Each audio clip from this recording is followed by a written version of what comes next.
అగో మరి ఏం చేసావు బ్రో? ఇది ఇది వాడకుండా చూడు చూడు, ఏడవద్దు నన్ను చూడు. ఎక్కడికి వచ్చాం మనము చూడు. అందాల్సద్దా మన ఇక్కడ ఇది యాదాద్రి టెంపుల్. ఇది చూడు చరణ్, ఇది చూడు. సబ్స్క్రైబ్. రూమ్స్ అయితే బాగుంది. తీసిన 2-3 రోజులకు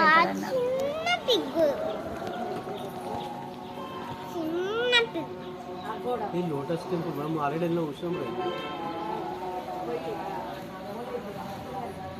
వినాయకుని టెంపుల్ పోవాలని ఎప్పుడు అనుకున్నాము. ఈరోజు వచ్చేసి అయితే మా చరణ్ తేజ్ బర్త్డే. మేము ఇక్కడ యాదగిరిగుట్ట దగ్గర ఉన్న లోటస్ టెంపుల్కి అయితే వచ్చాము. చూడండి. హాయ్ మా చరణ్ తేజ్కి అందరు హ్యాపీ బర్త్డే చెప్పండి.